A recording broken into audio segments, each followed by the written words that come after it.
ప్రతి ఒక్కరు ఇది గుర్తుపెట్టుకోండి. ఎవరికైనా ఇంతే. మహా చేస్తే వీళ్ళు ఏం చేయగలుగుతారు? దొంగ కేసులు పెడతారు, కాదండంలా బెదిరిస్తారు, కాదండంలా మహా అయితే 3 నెలలు లోపల వేస్తారు. అది కాదండంలా. కానీ ఏం చేస్తారు?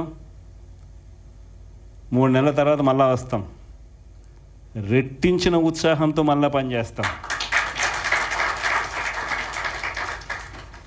ఎవరెవరైతే మిమ్మల్ని జైల్లో పెట్టే కార్యక్రమం ఎవరెవరైతే చేస్తారో, మంచి చేసిన వాళ్ళని గుర్తుపెట్టుకోండి, చెడు చేసిన వాడిని గుర్తుపెట్టుకోండి. ఇద్దరిని గుర్తుపెట్టుకోమని చెప్తాను. ఊరికే చూస్తూ ఊరుకోం.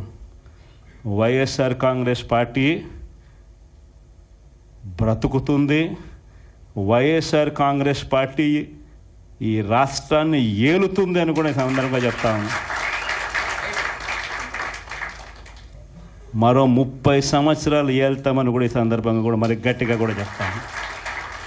కాబట్టి ఎవ్వరూ కూడా వైఎస్ఆర్ కాంగ్రెస్ పార్టీకి సంబంధించిన ఏ కార్యకర్త వెంటిక కూడా పీకలేడు అని చెప్పి కూడా ఈ సందర్భంగా చెప్తాను. ఇది ప్రతి ఒక్కరూ గుర్తుపెట్టుకోండి. ఒక్కటే గుర్తుపెట్టుకోండి, ఈసారి జగనన్న 2.0 కొంచెం వేరుగా కూడా ఉంటుంది. ఈసారి జగనన్న 2.0 కార్యకర్త కోసం ఎలా పనిచేస్తుందో కూడా చూపిస్తుంది. ఇది మాత్రం నేను ఖచ్చితంగా చెప్తా ఉన్నా. ఎందుకనంటే జగనన్న 1.0లో బహుశా కార్యకర్తలకు నేను అంత గొప్పగా బహుశా చేయలేకపోయి ఉండొచ్చేమో. ప్రతి పథకము ప్రతి విషయంలోనూ కూడా మొట్టమొదటిగా ప్రజలే గుర్తుకొచ్చారు. ప్రజలకు మంచి చేయడం కోసమే నా టైం కేటాయించా, నా తాపత్రయపడ్డా, ప్రతి విషయంలోనూ దానికోసమే అడుగులు వేశా. కానీ జగనన్న 2.0కి వచ్చేసరికి మాత్రం చంద్రబాబు నాయుడు కార్యకర్తలకు పెడతా ఉన్న ఇబ్బందులు చూసా, కార్యకర్తలు పడతా ఉన్న అవస్థలు చూసా, కార్యకర్తలు పడతా ఉన్న బాధను గమనించా. వీళ్ళ కోసం గట్టిగా మీ జగనన్న ఉంటాడని సందర్భంగా గట్టిగా చెప్తాను. విజయవాడ లాంటి కార్పొరేషన్లో కూడా 49 స్థానాలు మనం అప్పట్లో గెలిస్తే తెలుగుదేశం పార్టీ కూటమి వీళ్ళకు వచ్చిన స్థానాలు 14, కమ్యూనిస్టులకు వచ్చింది 1. ఈ 49 స్థానాలకు మనం గెలిస్తే 64కు గాను వాళ్ళకు కేవలం 14 స్థానాలు ఉన్నప్పటికీ ఎన్నికలు అయిపోయిన తర్వాత రోజు నుంచి రకరకాల భయాలు, రకరకాల ప్రలోభాలు అదే పనిగా పెడుతూ ఒక 11 మందిని మాత్రం భయపెట్టో ప్రలోభాలు పెట్టో తీసుకోవడం జరిగింది. అయినప్పటికీ 38 మంది నిఠారుగా నిలబడ్డారు అని చెప్పడానికి గర్వపడతాను. ఎందుకు ఈ మాట చెప్తా ఉన్నాను అని అంటే దానికి కారణం కూడా ఒకటే. ఇన్ఫ్యాక్ట్ ఏ కార్పొరేషన్ చూసుకున్నా, ఏ మున్సిపాలిటీ చూసుకున్నా, రాష్ట్రంలో ఉన్న ఏ జెడ్పీటీసీ పరిధిలో ఉన్న ఏ మండలం తీసుకున్నా, అటు ఎంపీపీలైనా కానీ, అటు జెడ్పీటీసీలైనా కానీ, సర్పంచ్లైనా కూడా, ఏది తీసుకున్నా కూడా ఎన్నికలు అయిపోయిన తర్వాత 3 సంవత్సరాల తర్వాత లోకల్ బాడీ ఎన్నికలు జరిగితే అటువంటి ఎన్నికల్లో ఈ రకమైన రిజల్ట్స్తో రాష్ట్రమంతా క్లీన్ స్వీప్ చేసిన పరిస్థితి వైఎస్ఆర్సీపీ ప్రభుత్వం, మన ప్రభుత్వం. అంటే ప్రజల్లో ఏ రోజైనా కూడా తలెత్తుకొని పోగలిగాం. ప్రజలకు ఎన్నికల మేనిఫెస్టో అని చెప్పి ఏదైతే ఎన్నికల వేళ మనం ఏదైతే ఇచ్చామో, చూపించామో, ఏదైతే చూపించి మనం ఓట్లు అడిగామో, ఆ ఎన్నికల మేనిఫెస్టోలో 99% హామీలను నెరవేర్చి ప్రతి నెల ఏ పథకం అమలు చేస్తూ ఉన్నామో బడ్జెట్ ప్రవేశపెట్టే రోజే సంక్షేమానికి సంబంధించిన క్యాలెండర్ కూడా రిలీజ్ చేస్తూ, ఇదిగో ఈ నెల ఈ పథకం, ఇదిగో ఈ నెల ఈ పథకం, ఇదిగో ఈ నెల ఈ పథకం అంటూ క్రమం తప్పకుండా ప్రతి సంవత్సరం ఎక్కడా కూడా ప్రజలకు నష్టం జరగకుండా, ఇబ్బందులు పడకుండా క్రమం తప్పకుండా ఇచ్చిన ప్రభుత్వం ఏదైనా ఉంది అని అంటే అది దేశ చరిత్రలో ఒక వైఎస్ఆర్సీపీ ప్రభుత్వం మాత్రమే అని చెప్తాను. వైఎస్ఆర్సీపీ అన్న పార్టీ నిజంగా ఒక విలువల కోసం నిలబడిన పార్టీ. నా దగ్గర నుంచి మొదలెడితే ప్రతి కార్యకర్త కూడా, ప్రతి గ్రామ స్థాయిలో ఉన్న కార్యకర్త కూడా కాలర్ ఎగిరేసుకొని ఇది నా పార్టీ అని చెప్పి గర్వంగా చెప్పుకునే వాళ్ళకి ఏదైతే మనం చెప్పామో అది చేసి చూపించిన తర్వాతనే మనం ఓట్లు అడిగి గెలిచాము. కాబట్టి ప్రజల దగ్గర ఏ రోజు మన విలువ తగ్గల. కానీ ఎన్నికలైన 9 నెలలు కూడా తిరక్క మునిపే ఈరోజు ఏ తెలుగుదేశం పార్టీ కార్యకర్త కూడా గడప గడప అంటూ ప్రజల ఇళ్లకు వెళ్ళే పరిస్థితి ఏ ఒక్కరికి కూడా లేదు, ఎమ్మెల్యే దగ్గర నుంచి కార్యకర్త దాకా. కారణం, ఏ గడపకు వెళ్ళినా కూడా వీళ్ళు ఎన్నికలకు ముందు ఇచ్చిన వీళ్ళ మేనిఫెస్టో సూపర్ 6లు, సూపర్ 7లు ప్రజలు వీళ్ళకి ఇలా చూపించి ఆ ఇంట్లో నుంచి ఒక చిన్న పిల్లాడు బయటకు వస్తాడు, నా 15,000 ఏమైంది అని అడుగుతాడు.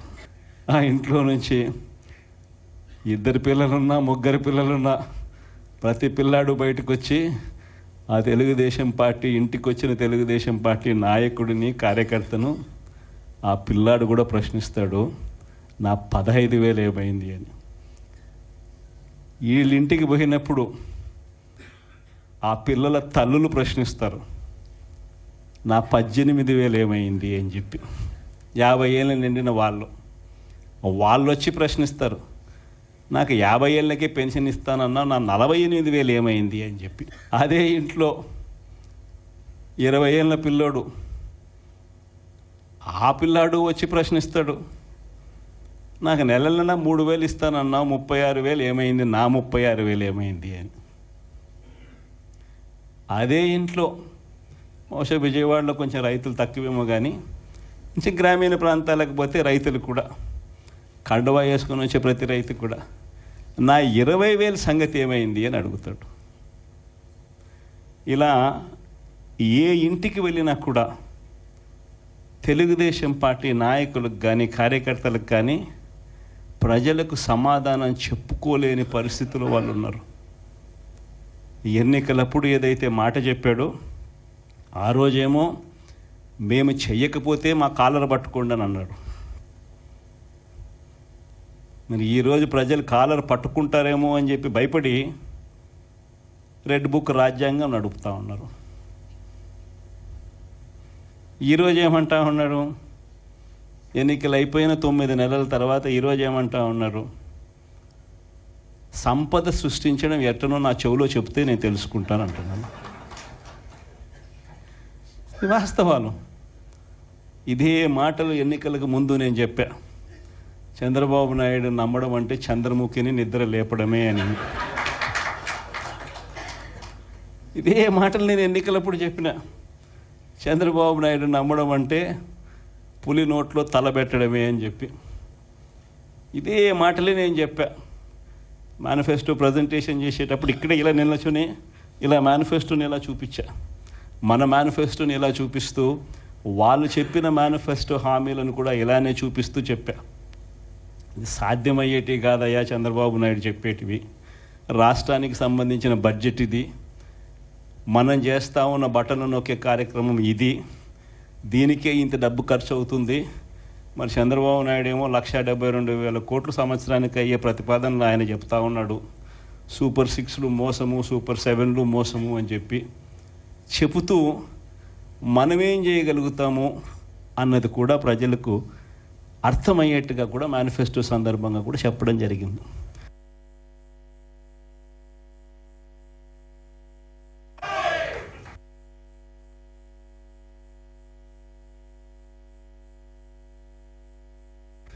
ఈ రోజుకి కూడా నేను చెప్తా ఉన్నా, ఓడిపోయాం పర్వాలా, ప్రతిపక్షంలో కూర్చొని ఉండం అది పర్వాలా, మళ్ళీ రీలు వెనక్కి తిరిగి మళ్ళీ అదే రోజుకు మళ్ళీ తిరిగి వెళ్ళి కనీసం ఇలా జరుగుతుందని తెలుసు కదా, ఇప్పుడు ఎలా చెప్తావు అని చెప్తే మళ్ళీ ఆ రోజు వచ్చినప్పుడు ఇదే విధంగానే మళ్ళీ చెప్తా.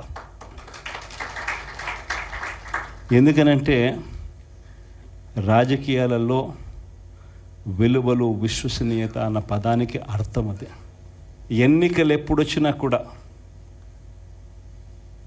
అదే విలువలు, అదే విశ్వసనీయత అన్న ఒకే ఒక పదం మీద మళ్ళీ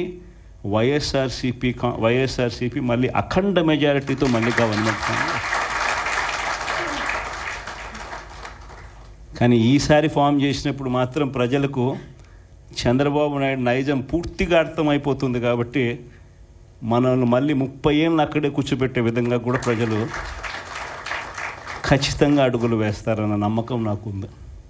ఎందుకంటే ఈరోజు ఒకవైపున ఇచ్చిన హామీలన్నీ కూడా పక్కకి వెళ్ళిపోవడం అన్నది ఒక ఆస్పెక్ట్ అయితే, రెండో ఆస్పెక్ట్ ఏమిటి అని అంటే ప్రతి వ్యవస్థ నిర్వీర్యం అయిపోయింది. కేవలం చంద్రబాబు నాయుడు గారి ప్రభుత్వం రాక మునుపు మన ప్రభుత్వం ఉండేది. మళ్ళీ మన ప్రభుత్వంలో ఎలా ప్రతిదీ కూడా ఎలా పగడ్బందీగా ఎలా జరిగింది, చంద్రబాబు నాయుడు ఎందుకు చేయలేకపోతున్నాడు, ఈ చర్చ ప్రతి ఇంట్లోనూ కూడా జరుగుతూ ఉంది. ప్రతి పథకము కూడా ట్రాన్స్పరెంట్గా, పారదర్శకంగా ప్రతి ఇంటికి చేర్చే పరిస్థితి నుంచి ఈరోజు అన్ని కొలాప్స్. కేవలం 9 నెలలు. ఒకవైపున వ్యవస్థలన్నీ కొలాప్స్, మరోవైపున ఏది చూసినా స్కామే. ఏ గ్రామంలో చూసినా బెల్ట్ షాపులు. ఎమ్మెల్యే దగ్గరుండి ఆక్షన్ పాడిస్తూ ఉన్నాడు. 2 లక్షల 3 లక్షల నీ ఇష్టం. ఆ 2 లక్షలు కట్టడానికి పోలీసులు సపోర్ట్ చేస్తారు, దగ్గరుండి మద్యం అమ్మేట్టుగా. ఎంఆర్పి రేటుకు వాళ్ళు కొనుక్కుంటారు, ఎంఆర్పి రేటు ప్లస్ ఇలా ప్రాఫిట్ వేసుకొని వాళ్ళు అమ్ముతారు. ఏ గ్రామంలో చూసినా కూడా, ఏ బంకులో కూడా ఈరోజు మద్యమే కనిపిస్తూ ఉంది. మొట్టమొదటిసారిగా గవర్నమెంట్ నడుపుతా ఉన్న మద్యం షాపులను తీసేసి ప్రైవేట్ వాళ్ళని తీసుకొచ్చేసినారు. ఇసుక ఎక్కడ పడితే అక్కడ డబల్ ద రేటుకి అమ్ముతూ ఉన్నారు. ప్రతి నియోజకవర్గంలోని పేకాట క్లబ్బులు ఎక్కడ పడితే అక్కడ కనిపిస్తూ ఉన్నాయి. ప్రతి నియోజకవర్గంలో ఏ పని జరగాలన్నా కూడా, ఫ్యాక్టరీ నడపాలన్నా, ఆ నియోజకవర్గంలో మైన్ ఒకవేళ చేస్తూ ఉంటే చేసుకోవాలన్నా, ఏదైనా కూడా నాకింత నీకింత అని ఎమ్మెల్యే దగ్గర నుంచి మొదలైతే చంద్రబాబు నాయుడు దాకా పంచుకోవడాలి. ఇవన్నీ కూడా ఏ స్థాయిలో జరుగుతూ ఉన్నాయనంటే, నిజంగా ఈరోజు వైఎస్ఆర్సీపీ పార్టీ కానీ, వైఎస్ఆర్సీపీ ఎమ్మెల్యేలు కానీ ఈరోజు నిజంగా చాలా మంచోళ్ళ కింద కనిపిస్తూ ఉన్నారు. ప్రజలకు ఆ స్థాయిలో కేవలం 9 నెలల కాలంలోనే ఇంత దారుణంగా పడిపోయినాయి. ఇవన్నీ కూడా ఎందుకు నేను చెప్తా ఉన్నాను అని అంటే, ఈరోజు కష్టాలు అనేటివి వస్తాయి.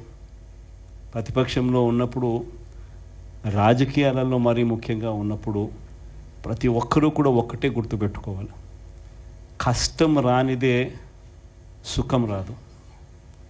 ప్రతి మనిషి జీవితంలో కూడా కష్టాలు సుఖాలు అనేది పార్ట్ అండ్ పార్సల్. ప్రతిపక్షంలో ఉన్నప్పుడు మనకు కష్టాలు కనిపిస్తాయి, కానీ ఆ ప్రతిపక్షంలో ఉన్నప్పుడు, ఆ కష్టాలలో వచ్చినప్పుడు మనం ఆ కష్టాలను ఎలా ఎదుర్కొంటాం అన్నది మనల్ని లీడర్లు చేస్తాయి.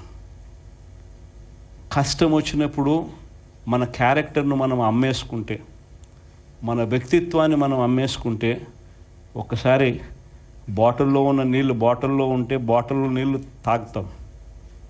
బాటిల్లో ఉన్న నీళ్ళు ఒక్కసారి ఇలా పడేసినామని అంటే భూమిలోకి పడిపోతాయి, మళ్ళీ ఏరుకోలేం. క్యారెక్టర్ కూడా అలాంటిదే. ఒక్కసారి విడిచిపెట్టేసినాము అని అంటే మళ్ళీ దాన్ని ఏరుకోలేం. ప్రజల్లో చులకనవుతాం, ప్రజల్లో పలచనవుతాం. ఇది ప్రతి ఒక్కరూ కూడా గుర్తుపెట్టుకోండి. కష్టాలు అన్నటివి ఎల్లకాలం ఉండవు. ఎవరికి ఏ కష్టం వచ్చినా కూడా నా కథ గుర్తు తెచ్చుకోండి. 16 నెలలు నన్ను జైల్లో పెట్టినారు. నా మీద కేసులు వేసింది కూడా మళ్ళీ ఎవరో కాదు, అటు కాంగ్రెస్ ఇటు తెలుగుదేశమే. నా పిటిషన్లో ఎవరు పిటిషనర్స్ అంటే అటు కాంగ్రెస్ ఎమ్మెల్యేలు, ఇటు తెలుగుదేశం పార్టీకి సంబంధించిన నాయకులు. కేవలం రాజకీయంగా ఎదుగుతున్నాను అని ఒకే ఒక కారణంతో దొంగ కేసులు బనాయించారు. 16 నెలలు జైల్లో పెట్టారు. కానీ ఏమైంది? బయటికి రాలా? ముఖ్యమంత్రి కాలా?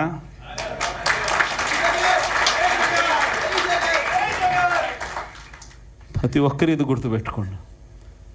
ఎవరికైనా ఇంతే. మహా చేస్తే వీళ్ళు ఏం చేయగలుగుతారు? దొంగ కేసులు పెడతారు, కాదండంలా బెదిరిస్తారు, కాదండంలా మహా అయితే 3 నెలలు లోపల వేస్తారు. అది కాదండంలా. కానీ ఏం చేస్తారు? 3 నెలల తర్వాత మళ్ళా వస్తాం, రెట్టించిన ఉత్సాహంతో మళ్ళా పనిచేస్తాం. ఎవరెవరైతే మిమ్మల్ని జైల్లో పెట్టే కార్యక్రమం ఎవరెవరైతే చేస్తారో, మంచి చేసిన వాళ్ళని గుర్తుపెట్టుకోండి, చెడు చేసిన వాడిని గుర్తుపెట్టుకోండి.